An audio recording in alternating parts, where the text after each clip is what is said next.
नमस्कार, मैं हूं सैयद सुहेल और 3 बजे के बुलेटिन की शुरुआत कर रहे हैं इस वक्त की बड़ी खबर के साथ। सुप्रीम कोर्ट ने अरुणाचल प्रदेश में राष्ट्रपति शासन लगाए जाने पर नाराजगी जाहिर की है। कोर्ट ने पूछा है कि जब मामला कोर्ट में चल रहा था तो राष्ट्रपति शासन आखिर क्यों लगाया गया। सुप्रीम कोर्ट ने अरुणाचल के गवर्नर से रिपोर्ट मांगी है। सुप्रीम कोर्ट ने अरुणाचल प्रदेश के गवर्नर से इस बारे में जवाब भी तलब किया है। कोर्ट ने यह भी पूछा है कि राष्ट्रपति शासन लगाने से पहले इसकी जानकारी क्यों नहीं दी गई।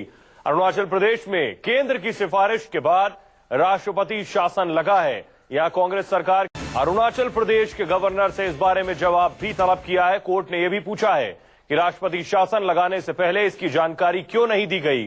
अरुणाचल प्रदेश में केंद्र की सिफारिश के बाद राष्ट्रपति शासन लगा है। यहां कांग्रेस सरकार के कई विधायक बागी हो गए थे। ये मामला सुप्रीम कोर्ट में सुनवाई जारी है और कुछ वक्त बाद दोबारा सुनवाई होगी। हमारे साथ प्रभाकर मिश्रा और ज्यादा जानकारी के साथ जुड़ रहे हैं। प्रभाकर, क्या कुछ कहा कोर्ट ने आज?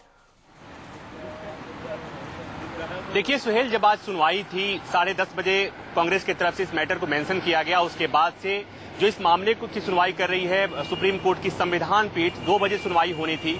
2 बजे कोर्ट सुनवाई को तैयार हुई और जैसे ही मामला कोर्ट में आया, कोर्ट ने ये जानना चाहा आखिर क्यों राष्ट्रपति शासन, चूंकि पहले से ही यह मामला सुप्रीम कोर्ट में चल रहा है, संविधान पीठ इस मामले की सुनवाई पहले से कर रही है, तो जो कुछ भी डेवलपमेंट हुआ, जो भी राष्ट्रपति शासन लगाने की अगर स्थिति ऐसी आ गई थी तो कोर्ट को क्यों नहीं बताया गया। गवर्नर ने रिपोर्ट भेजने के पहले इस तरह की बातें सुप्रीम कोर्ट के सामने वो रिपोर्ट क्यों नहीं भेजी। कोर्ट ने जानना चाहा कि आखिर वो कैसी स्थिति आती, वो क्या स्थिति थी जिसके चलते राज्य में राष्ट्रपति शासन लगाया गया, वो भी तब जब मामला सुप्रीम कोर्ट में पेंडिंग था और सुप्रीम कोर्ट को इन्फॉर्म नहीं किया गया। इसीलिए कोर्ट ने गवर्नर के एडवोकेट से कहा कि आप तत्काल वो रिपोर्ट मुहैया कराएं जिसके आधार पर, जिसके बिना पर केंद्र के पास रिपोर्ट भेजी गई और जिसके बाद राष्ट्रपति शासन लगाया गया। हालांकि गवर्नर की तरफ से यह कहा गया कि रिपोर्ट ईटानगर में है, तो कोर्ट ने कहा कि रिपोर्ट को आज के समय में मेल पर मंगाया जा सकता है, 15 मिनट के अंदर उस रिपोर्ट को लाएं। और उसके बाद रिपोर्ट आ गई है अब सुहेल, और सुप्रीम कोर्ट उस रिपोर्ट के बाद इस मामले पर सुनवाई कर रहा है कि जिस रिपोर्ट को भेजी गई, चूंकि संविधान में व्यवस्था है कि आर्टिकल 256 में विशेष परिस्थिति में अगर गवर्नर को लगता है तो गवर्नर रिपोर्ट बना के भेजते हैं केंद्र सरकार को, और जिसमें यह होता है कि राज्य में संवैधानिक स्थिति बिगड़ गई है, लिहाजा राष्ट्रपति शासन लगाया जा सकता है।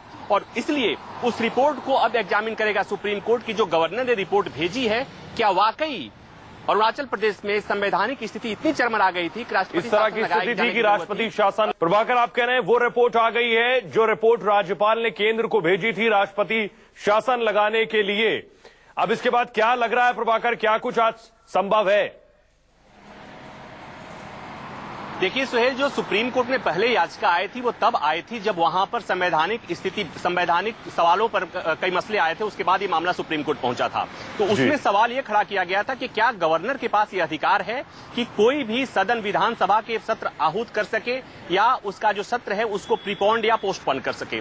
तो इस आधार पर गवर्नर की शक्तियों को लेकर ये मामला सुप्रीम कोर्ट पहुंचा था, और उसी गवर्नर की शक्तियों और जो स्पीकर की शक्ति है उसमें क्या कॉन्फ्लिक्ट है, इस पर सुप्रीम कोर्ट की संविधान पीठ जो मुख्य न्यायाधीश की अगुवाई में बैठी है, वो सुनवाई करनी थी। इस बीच में राष्ट्रपति शासन लग गया और ये भी बताया गया कि जिस तरह से राष्ट्रपति शासन लगाने की जल्दीबाजी की गई, वो भी तब जब मामला सुप्रीम कोर्ट में पेंडिंग था और सुप्रीम कोर्ट की संविधान पीठ कर रही थी सुनवाई। तो अब चूंकि संवैधानिक व्यवस्था है जिसमें अनुच्छेद 356 के तहत राष्ट्रपति शासन राज्यों में लगाया जाता है, वो भी तब जब संवैधानिक स्थिति खराब हो, संवैधानिक स्थिति इस तरह खराब हो कि विधानसभा भंग करने की स्थिति हो। तो अब सुप्रीम कोर्ट में इस मसले पर भी सुनवाई होगी कि क्या जो गवर्नर ने किया वो सही था, या दूसरी बात ये कि क्या वाकई जो रिपोर्ट बनाकर गवर्नर ने केंद्र सरकार को भेजा जिसके आधार पर राष्ट्रपति शासन लगाई गई है राज्य में, क्या वाकई वहां पर संवैधानिक स्थिति इतनी खराब हो गई थी, क्या उस स्थिति को टाला नहीं जा सकता था, या कुछ और समय के लिए विधानसभा को सस्पेंडेड एनिमेशन में नहीं रखा जा सकता था। ये तमाम संवैधानिक पहलू पर अब संविधान पीठ सुनवाई कर रही है और आगे उसी आधार पर तय होगा। लेकिन निश्चित तौर पर आज की बात करें सुहेल, कि कोर्ट ने इस बात पर जरूर नाराजगी जताई कि जब मामला सुप्रीम कोर्ट में था तो सरकार को वहां पर राष्ट्रपति शासन लगाए जाने के पहले कोर्ट को जरूर बताना चाहिए। शुक्रिया प्रभाकर इस तमाम बातचीत के लिए। फैसला आने के बाद आपके पास दोबारा आएंगे। तो बड़ी खबर यह कि सुप्रीम कोर्ट ने राज्यपाल से रिपोर्ट तलब की है। रिपोर्ट सुप्रीम कोर्ट पहुंच चुकी है और सुनवाई इस पर आगे जारी है।